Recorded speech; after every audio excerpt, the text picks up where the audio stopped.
जय हिंद दोस्तों, सुबह के बज चुके हैं 7 और मैं आपके साथ हूँ। तो इस बात करेंगे आज दोस्तों हम नोबेल प्राइज़ के ऊपर कि इंडिया को अगर देखा जाए तो पिछले 94 सालों से यानी कि 94 ईयर से कोई भी जो है नोबेल प्राइज़ नहीं मिला है in the field of physics, chemistry या मेडिसिन। आखिर जो है क्यों नहीं मिल रहे हैं, क्या कारण है, इसके ऊपर भी जो है जांच करेंगे। क्योंकि मुझे उम्मीद है हो सकता है यूपीएससी, चूँकि अंडरस्टैंडिंग का टॉपिक है और समझ का विषय है, तो हो सकता है science and technology GS paper 3 होता है उसमें ये क्वेश्चन पूछ भी लिया जाए कि इंडिया को नोबेल प्राइज़ क्यों नहीं मिल रहे हैं। क्योंकि यूपीएससी का थोड़ा पूछने का जो तरीका है ना वो थोड़ा कैजुअल है। वो आपसे ये नहीं पूछेगी कि नोबेल प्राइज़ इस साल किसको मिला, किस फील्ड में मिला। वो कुछ ऐसा पूछेगी जो तुमने सोचा ना हो। तो सोचा नहीं होगा, क्या नहीं सोचा होगा कि आज तक जो है 94 ईयर से लास्ट टाइम मिला था 1930 में सर सीवी रमन को, रमन इफेक्ट के लिए। और रमन इफेक्ट क्या होता है, सर सीवी रमन जी कौन थे। साइंस एंड टेक्नोलॉजी में एक टॉपिक होता है achievements of Indians in science and technology.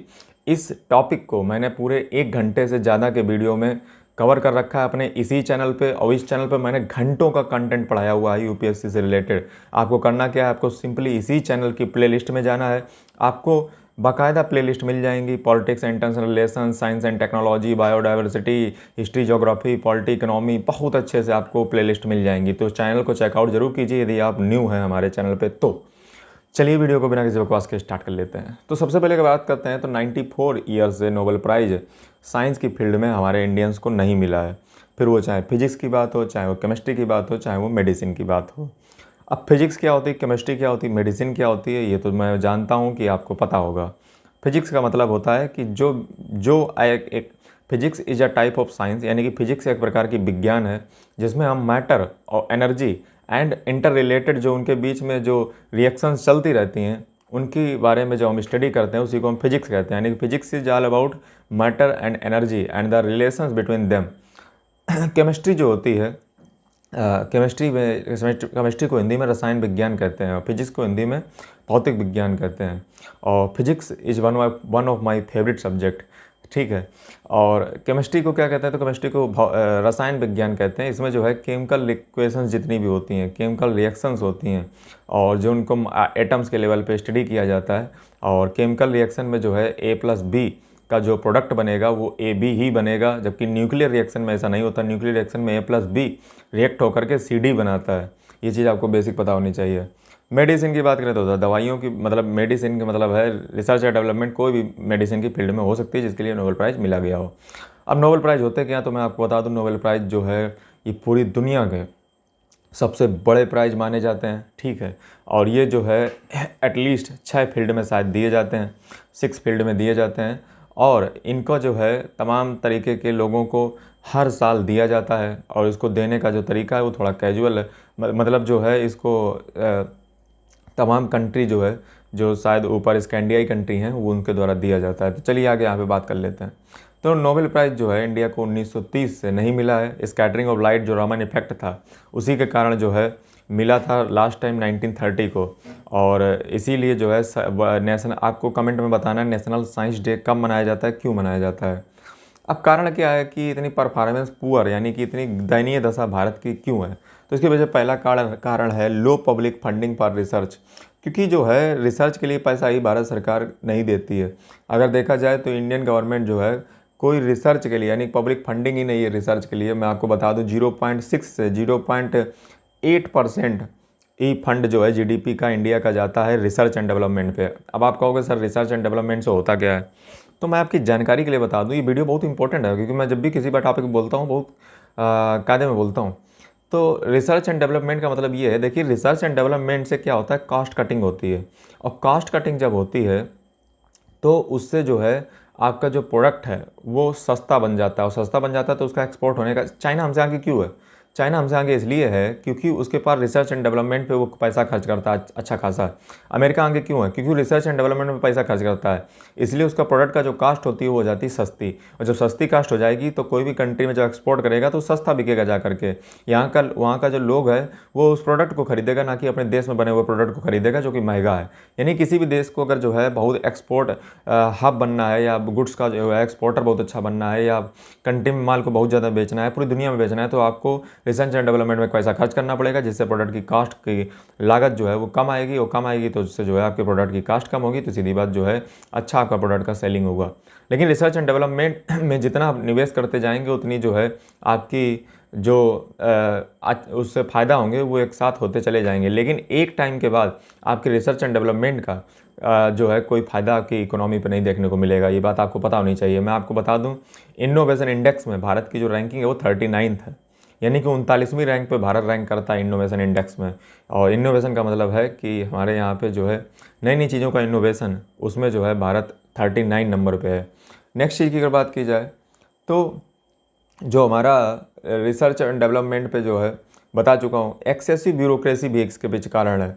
मतलब हमारे यहाँ पे जो है, हमारे यहाँ पे अगर देखा जाए तो जो एक्सेसिव ब्यूरोक्रेसी है, इसका मतलब ये हुआ कि बहुत ज़्यादा जो है गवर्नमेंट ई मार्केट प्लेस, मतलब जो है अगर देखा जाए तो हमारे यहाँ पे बहुत ज़्यादा ब्यूरोक्रेसी है, ये भी जो है कारण बनती है, क्योंकि इससे जो है रेड टेप यानी कि रंगे हाथों पकड़ा जाना, और ये जो है रिसर्च इंस्टीट्यूशन में समझे इनोवेशन हो ना पाना।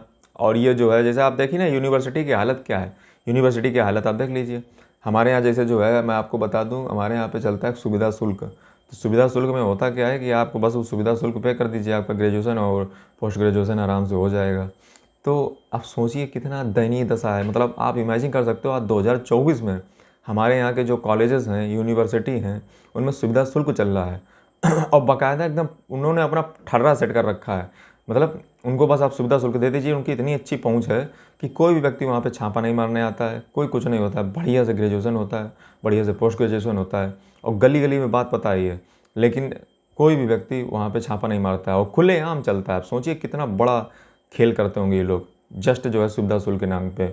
ये आज मैं 2024 की बात कर रहा हूँ, अभी अक्टूबर 2024 की मैं आपको बता देता हूँ, और कुछ नहीं होता उनका, क्योंकि वो बड़े बड़े जाइंट हैं और ये ऑर्गेनाइज तरीके से कराते हैं। ना पुलिस ना अधिकारी कोई नहीं आता है। नेक्स्ट चीज़ की बात की जाए तो रिसर्चर पूल जो है वो हमारे देश में बहुत छोटा है। मतलब अगर दुनिया के मुकाबले देखा जाए तो हमारे यहाँ पे रिसर्चर का जो पूल है, यानी कि जो रिसर्च करने वाले पीपल हैं, वो बहुत कम है, और उनका जो है पूल ये काफ़ी छोटा होता चला जा रहा है। बड़े बड़े रिसर्चर हैं ही नहीं। नेक्स्ट चीज़ की अगर बात की जाए, हम जो है क्या करते हैं, strong research ecosystem, India chances of winning future Nobel prize are largest depend on the individual brilliance of its scientist rather than systematic system और इंफ्रास्ट्रक्चर।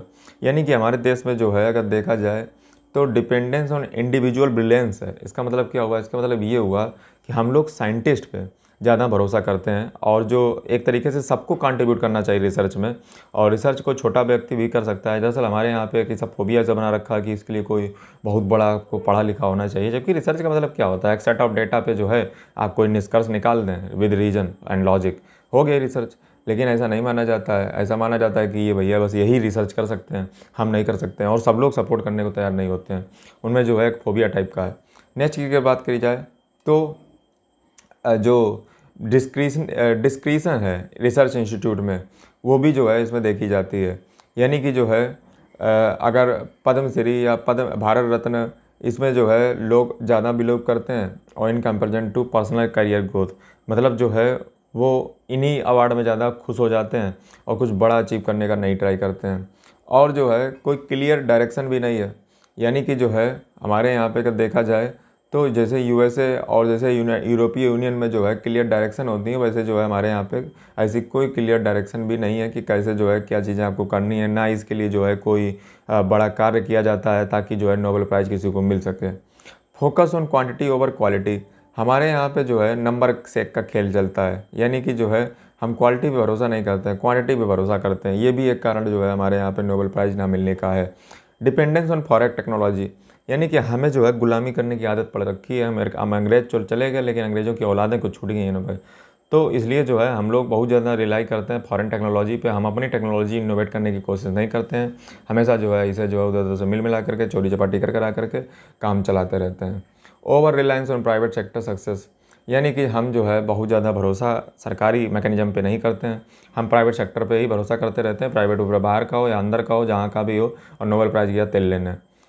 नेक्स्ट चीज़ की अगर बात की जाए तो लीगेसी ऑफ मीडियोक्रेटी, इसका मतलब ये हुआ कि कोई भी व्यक्ति जो है, कोई भी इंस्टीट्यूशन अपने जो मैक्सिमम अपना पोटेंशियल है उससे काम नहीं करना चाहता है।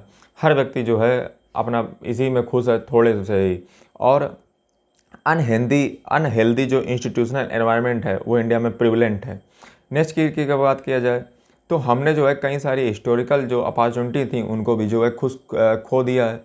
अगर देखा जाए तो जगदीश चंद्र जो बोस थे, इन्होंने वायरलेस कम्युनिकेशन के क्षेत्र में काम किया था 1895 में, और इनको नॉमिनेट भी किया गया था। लेकिन उसके बाद जो है मार्कोनी और फर्डिनेंड ब्राउन, इन्होंने जो है वही काम को 1909 में जो है इंग्लैंड जा करके और जो है आपने नोबेल प्राइज़ अपने नाम कर लिया, और जगदीश चंद्र बोस जो है वो रह गए। वैसे जो है जगदीश चंद्र बोस बंगाल के हैं, और इनको जो है जो इंसान जो पेड़ पौधे हैं सांस लेते हैं, ये पहली बार अगर दुनिया में किसी ने प्रूव किया तो वो जगदीश चंद्र बोस थे। बट इनको जो है नोबेल प्राइज़ नहीं मिला, नॉमिनेट किए गए थे लेकिन चूक गए। हमारे इंडियंस को जो है कुछ ज़्यादा ही जो है ये नोबेल प्राइज़ राज नहीं चाहिए, क्योंकि उनकी फ़िलॉसफी कुछ अलग प्रकार की होती है और शायद यही कारण कहीं ना कहीं रहा होगा। नेक्स्ट की बात किया जाए तो के एस कृष्णन जो है को discovered the Raman spattering effect with servant but never novel. के एस कृष्णन जो है जो रमन इफेक्ट था उसको डिस्कवर करने वाले जो सर सीवी रमन थे उनके साथ में काम किया था, लेकिन उनको नॉमिनेट भी किया गया था नोबेल प्राइज़ के लिए। नॉमिनेट नहीं किया गया था के एस कृष्णन को, और नॉमिनेट करना चाहिए था क्योंकि उनका भी जो योगदान था स्कैटरिंग ऑफ लाइट का जो रमन इफेक्ट था उसको खोजने में, तो उनको भी नॉमिनेट करना चाहिए था, लेकिन आज तक के एस कृष्णन को नहीं किया गया। अगला है ईसीजी सुदर्शन। ईसीजी सुदर्शन जो है ये फिजिक्स के क्षेत्र में महारत हासिल रखते हैं 1979 और 2005 में। इनको जो है सुदर्शन जो ये थे ईसीजी सुदर्शन, इनका मोस्ट फंडामेंटल कंट्रीब्यूशन था जो electromagnetic interaction between elementary particles, यानी कि एलिमेंट्री पार्टिकल्स के बीच में जो इलेक्ट्रोमैग्नेटिक इंट्रैक्शन होता है उसको लिए जो है इनको नोबेल प्राइज़ के लिए नॉमिनेट किया गया था।